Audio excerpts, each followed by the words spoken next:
Sebenarnya saya besar di kota Jambi ya, mulai pendidikan dasar, kemudian menengah sampai di perguruan tinggi. Lahir di Jambi, memang asli sebenarnya kalau dari Nusantara ini kan saya dari keturunan Sulawesi Selatan. Membuat saya satu kebanggaan juga ketika penetapan ini, di mana kami mengundang ya pasangan calon, semua pasangan calon hadir. Semua pasangan calon, baik dari pasangan calon Nadi sendiri maupun dari Asli yang selaku pemenang pada saat itu. Dan ini menunjukkan bahwa pasangan calon yang berkontestasi di Pilkada Kota Batam ini sudah cukup dewasa dan sudah menerima proses kemenangan setelah ada pasca putusan Mahkamah Konstitusi. Jadi penyelenggara itu jangan pernah mengeluh ya, jangan pernah mengeluh, selalulah berusaha untuk menghadirkan yang terbaik, karena yang baik menurut kita belum tentu baik bagi orang lain, tapi bekerjalah sesuai dengan regulasi yang sudah ditetapkan, karena kalau sudah sesuai dengan regulasi maka tidak ada keraguan kita untuk bertindak dan berbuat. Tamu kita.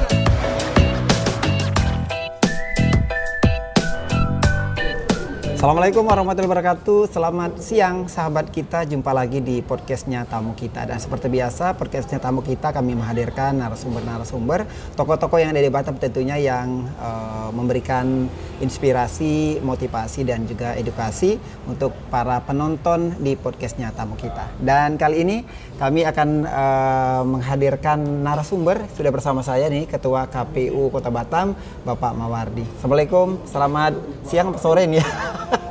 Waalaikumsalam warahmatullahi taala wabarakatuh. Selamat sore sudah ya. Sudah sore sepertinya. Pak Mawardi apa kabar? Alhamdulillah kabar baik berkat doa teman-teman semua. Sehat ya Pak ya? Alhamdulillah sampai hari ini masih bisa beraktivitas sehat walafiat. Baik, dan sahabat kita seperti biasa di sesi pertama kita ingin lebih kenal, lebih dekat sama narasumber bersama dengan Pak Mawardi, Ketua KPU Kota Batam. Pak Mawardi ini aslinya orang mana? Kalau lihat dari perjalanan, sebenarnya saya besar di kota Jambi ya, di kota Jambi, mulai pendidikan dasar, kemudian menengah sampai di perguruan tinggi ya. Di Jambi selesai semua? Perguruan tinggi juga di Provinsi Jambi. Tapi lahir di Jambi? Lahir di Jambi, memang asli sebenarnya kalau dari Nusantara ini kan saya dari keturunan Sulawesi Selatan. Oke. Ya. Tapi orang tua lama di Jambi. Di Jambi, namanya merantau ya. Merantau. Jadi besar di Jambi, tetapi sebenarnya kedua orang tua itu asli orang Sulawesi Selatan. Sulawesi Selatan. Ya. Dan Pak Mawardi artinya tamat kuliah ke Batam atau kapan mulai merantau ke Batam? Selesai kuliah di tahun yang sama ya, di tahun yang sama. Saya ke Batam, kebetulan sebenarnya tahun 2001 ya. Ke Batam, ke Batam. Sebenarnya secara tidak sengaja saja, karena kebetulan paman saya itu bolak-balik Batam, namanya orang Sulawesi itu kan suka berlayar ya. Saya ikut-ikut berlayar dan ya coba 1 minggu, 2 minggu, ternyata di Batam ya bisa bertahan sampai hari ini. Sampai hari ini. Ya. Sesuatu yang tak disengaja begitu ya. Dan itu udah berkeluarga atau masih lajang? Masih lajang dong. Masih lajang selesai ya. Masih lajang. Nah, dengan modal sarjana merantau ke Batam. Modal sarjana. Apa awalnya kemarin kerja di Batam, Bang? Saya kira kalau Batam pada saat itu masih kerja di perusahaan ya. Perusahaan. Karena awalnya tiba di daerah Nongsa, sampai hari ini juga masih di Nongsa. Tinggal di Nongsa. Dan bekerja di kawasan Kabil ya, Kabil. Sampai sekarang juga masih ada perusahaannya. Setelah itu berapa bulan saja saya kerja di kawasan Kabil itu, kemudian lanjut di daerah Batu Ampar. Lebih banyak sih sebenarnya saya habiskan waktu bekerja di Batam ini di pelabuhan Batu Ampar ya. Batu Ampar. Jadi apa galangan ya? Iya, di ekspedisi. Oh, ekspedisi. Waktu itu kan juga tahun 2000 tahun 2001 itu memang masih ekspor impor di Batam cukup lancar ya, masih kawasan bebas, belum terlalu banyak aturan-aturan. Bahkan dulu zaman saya itu ada impor mobil, bahkan perusahaan yang mana saya bekerja setiap hari masuk mobil-mobil dari luar, dari Singapura, Malaysia, dan itulah yang kita urus. Juga barang-barang impor, juga ada ekspor ya, ekspor, terutama perusahaan-perusahaan yang ada di kawasan Batamindo, yang sekarang masih ada beberapa. Kalau dulu kan cukup ramai saya kira produksi-produksi yang diekspor ke luar negeri, baik ke Amerika sana. Tapi saya kira hari ini agak sedikit berkurang ya. Saya ngurusin itu. Dan akhirnya menikah? Menikah tahun 2006. Dapat orang Batam? Dapat orang Batam, dan kemudian di tahun yang sama juga saya dapatkan putra. Hari ini dan tahun ini sudah selesai pendidikan SMA-nya. Oh, yang anak nomor 1? Ya, nomor 1. Ada berapa anak? Ada 5 orang. 5 orang? Ya, cukup banyak ya. 5 orang. Jadi hampir setiap 2 tahun ada adiknya. Yang pertama cowok, cewek? Cowok. Yang kedua? Kedua juga laki-laki. Baru 3, 4, 5 berturut-turut perempuan. Ya. Berarti yang paling bungsu apa? Umur berapa? Umur baru 4 tahun. 4 tahun? Iya. Oke. Dan Pak Mawardi sendiri anak keberapa? Saya anak pertama. Anak pertama? Iya. Dari berapa bersaudara? Dari 6 bersaudara. Ada di Batam? Ada 3 orang di Batam. 3 orang di Batam. Di Jambi tinggal 2 orang ya. 2 orang di Jambi. Kami ada berempat lah di sini jadinya. Berempat di sini. Iya. Orang tua masih di Orang Jambi? tua sudah di Batam juga. Oh, dia di Batam juga? Iya, kebetulan tinggal ibu. Kebetulan bapak lebih dahulu dipanggil Yang Maha Kuasa, dan itu di Jambi berakhir meninggalnya di kota Jambi. Baru kemudian karena orang tua tinggal seorang, tinggal ibu, jadi saya pikir lebih baik di Batam karena anak-anaknya juga sudah di Batam ya. Saya kira begitu. Dekat dengan Palembang ya, ini wong kita ya. Oh ya, betul. Tetanggaan berarti kita ya. Bahkan bahasa Jambi itu hampir sama ya. Lebih ada kedekatannya dengan bahasa-bahasa orang kita Palembang. Kalau di Pelabuhan Angso 2 namanya itu orang-orang kita Palembang ya. Ngapun, kemana? Kita kemana? Orang kita Galo. Oh, gitu. Baik, dan nanti ya di sesi kedua perjalanan tadi di perusahaan kok bisa ke KPU ini nanti kita masuk ke sesi kedua ya Pak Mawardi ya. Dan sahabat kita seperti biasa juga nanti kami di sesi kedua ya. Kita masuk ke sesi kedua Pak Mawardi. Ini di awal tadi sudah saya informasikan bahwa Pak Mawardi merupakan Ketua KPU Kota Batam ya. Ini gimana ceritanya? Ya, jadi sebenarnya di KPU ini bukan hal yang baru bagi saya. Oke. Karena semasa di kuliah dulu, baik di organisasi intrakampus ya. Jurus apa? Jurusan ekonomi. Oh, jurusan ekonomi. Ekonomi pembangunan. Jadi kami itu sudah aktif di organisasi intrakampus maupun ekstrakampus. Jadi saya terlibat di kepemiluan ini dari tahun 1999, yaitu pemilu pertama pasca reformasi ya. Jadi ada yang namanya dulu jaringan pemantau pemilu, jaringan perguruan tinggi pemantau pemilu. Lalu ada yang namanya masih mahasiswa ya? Masih mahasiswa di semester akhir. Jadi keterlibatan saya justru di Anfrel ini. Anfrel sebagai pemantau pemilu di tahun 1999. Di tahun yang sama juga saya juga sudah ikut sebagai panitia pengawas Panwascam lah kalau saat ini Panwascam. Lalu kemudian di Batam di pemilu 2004 ya, 2004 saya juga ikut terlibat di panitia pengawas pemilihan di tingkat kecamatan. Untuk Kecamatan Nongsa pada saat itu dan itu masih cakupannya sangat luas ya karena Batam Kota itu masuk wilayah Nongsa dulu. Jadi saya sudah terlibat di di penyelenggaraan pemilu ini memang dari sejak mahasiswa sudah terlibat. Kemudian sambil kerja sebenarnya, sambil kerja karena memang sudah ada sudah ada passion lah sebenarnya di penyelenggara pemilu ini. Akhirnya ikut tes ada pengalaman prosesnya, ya. ada pengalaman. Akhirnya Mendaftar. saya coba beberapa kali ya, bukannya tidak ada beberapa kali gagal, juga ada beberapa kali gagal. Dari tahun berapa berarti daftar KPU? Kalau udah pemilu 2004, 2009, kemudian 2014, 2019. Itu daftar terus jadi komisioner? Rasa-rasanya saya ikut mendaftar ya. Oke. Saya tidak ada Tapi karena momen memang yang belum tidak- beruntung ya Pak ya? Belum beruntung, baru tahun 2000 kemarin terakhir ini saya terpilih sebagai anggota KPU Kota Batam. Gitu.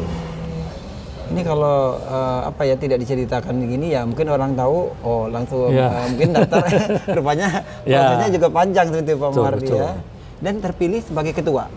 Ya, kebetulan sebenarnya di KPU itu proses terpilih ketua KPU itu kan adalah hasil pleno dari 5 anggota KPU. Ya.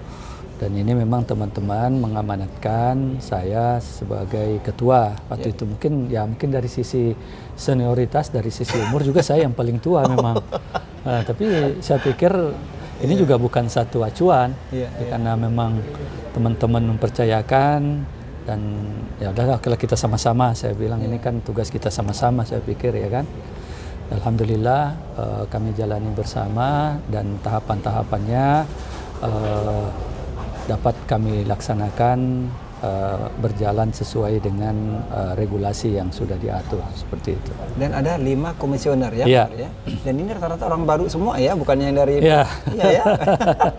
Betul, kalau kita lihat sih memang yang kelima ini, 5-5-nya ini memang pendatang baru ya, pendatang baru. Tapi kalau di review lagi ke belakang, di flashback ke belakang, juga mereka teman-teman yang 5 ini mereka juga Pengalaman punya juga di latar belakang di penyelenggara. Penyelenggara, ya. Ada yang pernah jadi Bawaslu ya, ada di Bawaslu, kemudian Bang pernah Bosar jadi ya, Bosar Hasibuan. ada juga sebagai PKD ya, panitia pengawas tingkat kelurahan. Ada juga yang memang pernah jadi, memang rata-rata sepertinya di di pengawasan, keterlibatan mereka di pengawasan. Kalau di PPK, setahu saya belum ada ya PPK, karena jenjangnya kan KPU, kemudian jenjang ke bawahnya kan ada setingkat di bawah ada PPK, ada PPS dan KPPS gitu. Artinya memang orang-orang pilihan ya yang memang sudah berpengalaman. Sudah ditakdirkan ya. Itu ya salah satu. Sudah ditakdirkan. Pak Muhardi dari 5 mungkin di sini juga bisa dijelaskan. Ada bidang-bidangnya ya. Mungkin yang para sahabat kita yang nonton di podcast ini yang sebenarnya tugas dan fungsi dari KPU dari 5 ini apa aja sih perannya, tugasnya? Silakan Pak Muhardi. Merujuk ke Undang-Undang Nomor 7 ya tahun 2017, ini adalah dasar pelaksanaan pemilu, 2 kali pemilu yang sudah kita laksanakan mulai dari pemilu 2019, 2024 ya. Itu kan memakai undang-undang yang sama. Situ sangat jelas ya dikatakan tugas, wewenang dan kewajiban KPU, baik itu KPU Kabupaten Kota, KPU Provinsi, sangat jelas bahwa KPU itu tugas utamanya adalah melaksanakan tahapan yang sudah diberikan kewenangannya oleh undang-undang. Samping itu juga menjalankan tugas yang diberikan oleh KPU RI dan melalui KPU Provinsi seperti itu. Kewajiban-kewajiban yang lain saya kira satu memberikan memberikan pelayanan yang sama ya, pelayanan yang sama kepada seluruh peserta pemilu. Artinya penyelenggara itu harus memberikan kesempatan yang sama kepada seluruh peserta pemilu dalam memberikan pelayanan, baik itu informasi maupun pelayanan-pelayanan teknis yang kita berikan, seperti itu. Terkait dengan tugas ya, ini kan ada pembagian divisi sesuai dengan tata kerja PKPU, tata kerja KPU nomor 2 kalau tidak salah ya terakhir ini, itu menyatakan bahwa KPU Kabupaten Kota itu ada 5 divisi ya. Divisi sosialisasi pendidikan pemilih, partisipasi masyarakat dan SDM. Ini diampu oleh Bu Rosdiana. Kemudian perencanaan data dan informasi ada Pak Adri. Kemudian Pak Bosar sendiri bidang atau divisi hukum dan pengawasan internal. Selanjutnya ada Pak Aksara, beliau pengampu di divisi teknis, divisi teknis penyelenggaraan. Dan saya sendiri selaku ketua juga ada divisi yang saya ampu, yaitu divisi keuangan, umum dan logistik. Agak banyak kalau ketua ya. Gak banyak, tapi sebenarnya kerjanya yang paling banyak sih saya kira teman-teman divisi lain, karena ketua ini lebih banyak sih mengkoordinir ya divisi-divisi yang dilaksanakan oleh teman-teman. Karena kalau logistik, keuangan umum logistik ini kan sebenarnya kalau merujuk di di PKPU tahapan, itu PKPU nomor 2 tahun 2024 tidak masuk dalam tahapan. Keuangan umum logistik. Apalagi ini namanya logistik ya memang tidak disebutkan baik di undang-undang maupun di di surat keputusan, apalagi di PKPU nomor 2 tentang tahapan pemilihan kepala daerah baik gubernur dan wali kota serta bupati. Tidak disebutkan bahwa tahapan logistik ini sebagian dari tahapan. Tapi saya kira logistik ini sangat menentukan sukses atau tidaknya pelaksanaan pemilu. Baik, Pak Mawardi, artinya kemarin dikomisionerin dari periode berapa? Periode dari tahun berapa ke berapa? 2002. Jadi periode sebenarnya kami melanjutkan periode teman-teman di penyelenggara sebelumnya. Kalau akhir masa jabatan ya teman-teman itu kan di pertengahan Juni, pertengahan Juni, dan pelantikan di tanggal 26 Juni 2023. 2023. Iya. Jadi masa jabatannya itu lebih kurang 5 tahun sampai nanti dilantik lagi 2028. Ya 2028 sampai nanti kemudian terpilih lagi komisioner yang baru ya. 2023 2028 ya. Ini berarti udah 2 tahun ya, Pak ya. Ya, lebih kurang ya 2 tahun, hampir 2 tahun lah ya. Tapi kerjaannya udah luar biasa ya. Ya alhamdulillah. Kemarin ada pilkada dan pemilu dulu ya. Pemilu dan pilkada. Mungkin evaluasi dari pelaksanaan pemilu dan pilkada kemarin dari KPU Kota Batam. Silakan Pak Mawardi apa? Jadi kalau kami coba evaluasi, dan ini sudah menjadi salah satu program ya yang sudah kami bahas tidak hanya di tingkat kota, tingkat provinsi maupun sampai ke tingkat KPU RI sendiri, bahwa untuk evaluasi pilkada selanjutnya ya, khusus pilkada ya, ini kami sangat tertekan dengan pendeknya tahapan. Kalau kita lihat di PKPU nomor 2 itu sesuai dengan ditetapkannya PKPU nomor 2 itu tanggal 26 Januari. 26 Januari, jadi efektifnya pelaksanaan tahapan itu hanya sekitar 9 bulan. 9 bulan, dan semua program mulai dari tahapan perencanaan sampai tahapan pemutakhiran dan penyusunan daftar pemilih sebagai tahapan persiapan, kemudian tahapan pencalonan sampai nanti tahapan penetapan pasangan calon terakhir, itu cukup menyita waktu dan saya kira waktunya sangat singkat. Maka kedepannya salah satu evaluasi kami bahwa untuk pelaksanaan pilkada diberikan tahapan yang agak panjang sehingga kami dapat melaksanakan tahapan ini dengan sebaik-baik mungkin ya, karena ada tahapan yang saling beririsan di pelaksanaan tahapan pemilu maupun pelaksanaan pilkada. Karena hitungan cuma berapa bulan kemarin dari pemilu ke pilkada ya? Iya, itu masih ada tahapan yang belum selesai di tahapan pemilu, lalu kami harus lagi menjalankan tahapan pilkada. Jadi kedepannya mungkin saya kira perlu dibuat regulasi yang mengatur terkait dengan jeda waktu dari pileg ataupun pilkada, atau mungkin bisa dilaksanakan di tahun yang berbeda. Kalau yang pileg dan pilkada ini kan kita laksanakan di tahun yang sama. Jadi banyak tahapan-tahapan yang beririsan.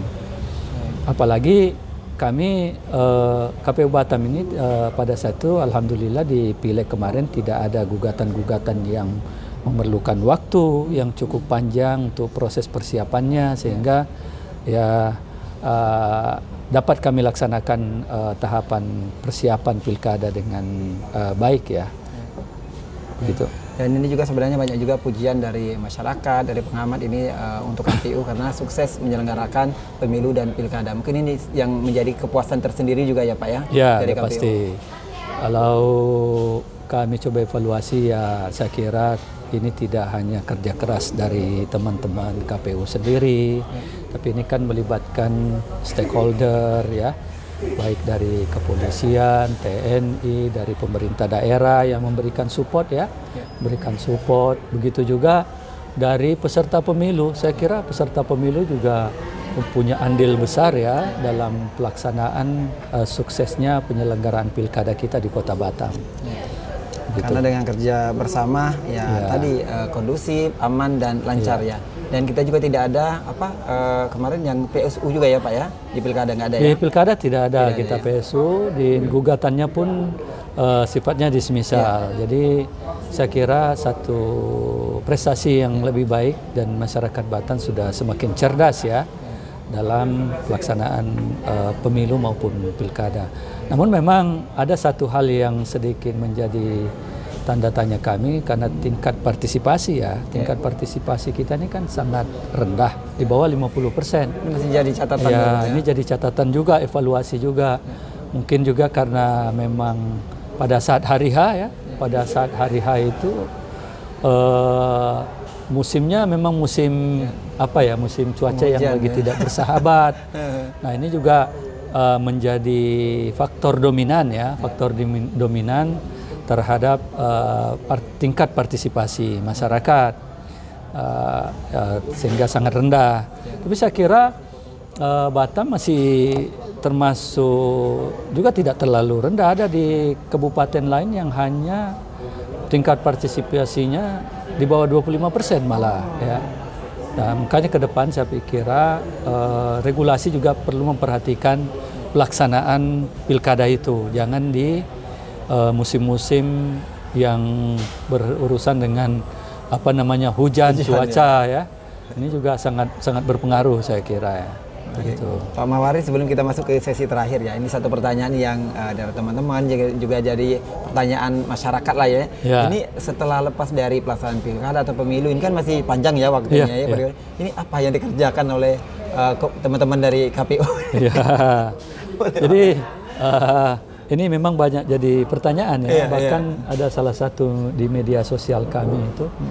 Ada salah satu teman-teman pemilih menanyakan, ini apalagi nih kerjaan KPU nih setelah pilkada sukses, terus pasangan calon sudah dilantik, sudah bekerja, ya kan apalagi kerjanya KPU. Sementara masih lama 2028. Ini 2028, baru sekarang 2025 ya, ini masih cukup panjang waktunya sebenarnya.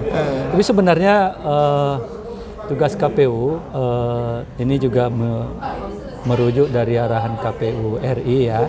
Kita sedang mempersiapkan pendataan atau pendaftaran pemilih berkelanjutan. Berkelanjutan, dan sampai hari ini memang kami baru mendapatkan informasinya, belum ada petunjuk teknis yang dipersiapkan oleh KPU RI sebagai regulator.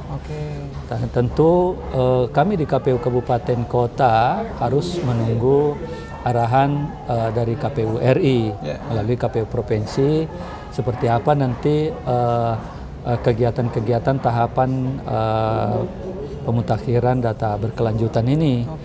Samping itu sebenarnya kami juga diminta oleh KPU RI untuk melakukan pendidikan pemilih. Artinya pendidikan pemilih ini harus terus dilaksanakan tanpa ada batasan waktu. Nah, ini bisa dikoordinasikan nanti tidak hanya melibatkan KPU sendiri selaku penyelenggara pemilu, tapi juga bisa nanti kerjasama dengan perguruan tinggi, ya perguruan tinggi dengan Kesbangpol, Kesatuan Bangsa dan Politik, Badan Kesatuan Bangsa dan Politik, karena ini memang menjadi tugas dan fungsinya dari Kesbangpol.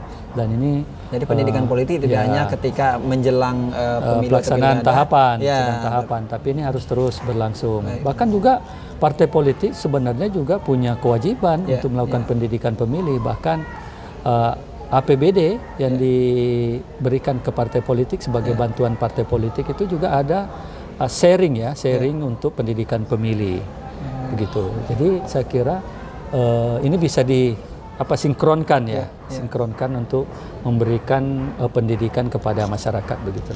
Artinya masih banyak sebenarnya pekerjaannya ya. Ya, satu lagi saya kira di samping nanti kalau misalnya ada dari DPRD yang sudah terpilih ini ada yang PAW, tentu prosesnya juga dikembalikan ke KPU seperti apa. Ya. Baik. Ini sudah panjang lebar ya kita mendapatkan edukasi dari Ketua KPU Batam Pak Mawardi. Di sesi terakhir ini Pak Mawardi, kita ada 2 artikel yang sudah disiapkan oleh tim podcastnya tamu kita. Langsung ditanggapin aja nanti ya Pak ya. Yang pertama ini artikelnya Komisioner KPU Batam yang baru, ini dilantik ya. Ini periode 2023-2028 26 Juni 2023 ya. Iya. Betul. Itu berarti pelantikannya kemarin. Iya betul, ya? di Jakarta ya. Oh di Jakarta, dari di KPU RI langsung. ya. Oke, dengan ada fotonya juga ini ya, 5 orang ya. masih jas pinjam tuh. Berarti seluruh KPU se-Indonesia dilantik di Jakarta semua? Ya, enggak, dia sistemnya bergelombang karena seleksi dan rekrutmen KPU ini kan beda-beda. Akhir masa jabatan KPU itu kan berbeda, nanti disinkronkan dengan kabupaten kota yang bersamaan waktunya pelantikan. Kalau pas Batam kemarin? Kami ada dari Sulawesi, kemudian dari Sumatera sendiri, ada dari Lampung ya kalau nggak salah waktu itu. Jadi ada 14 kabupaten kota, 3 provinsi kalau nggak saya waktu itu. Ada beberapa kabupaten kota dan provinsi yang bersama dilantik. Baik ya, itu tadi pelantikan. Kemudian artikel yang kedua Pak Mawardi, KPU tetapkan Amsakar dan Lee Claudia pemenang Pilwakot Batam ya. Ini 5 Desember 2024 ya. Ini tadi yang kita jelaskan ya. Ini gimana kemarin pas waktu penetapan? Alhamdulillah ya, tahapan akhir dari tahapan pilkada itu adalah penetapan pasangan calon sesuai dengan PKPU nomor 2 tahun 2024. Kita laksanakan di tanggal 5 Desember. Itu pun setelah ada putusan dari Mahkamah Konstitusi. Putusan dari Mahkamah Konstitusi. Jadi sesuai dengan aturan petunjuk teknisnya dari KPU RI bahwa paling lambat 3 hari setelah putusan dari Mahkamah Konstitusi, KPU harus melakukan penetapan. Dan ini kita laksanakan di hari di hari pertama ya. Mestinya itu kan sampai tanggal 8 sebenarnya. Kita laksanakan di hari pertama. Dan yang membuat saya satu kebanggaan juga ketika penetapan ini, di mana kami mengundang pasangan calon, semua pasangan calon hadir. Semua pasangan calon, baik dari pasangan calon Nadi sendiri maupun dari Asli yang selaku pemenang pada saat itu. Dan ini menunjukkan bahwa pasangan calon yang berkontestasi di Pilkada Kota Batam ini sudah cukup dewasa dan sudah menerima proses kemenangan setelah ada pasca putusan Mahkamah Konstitusi. Begitu.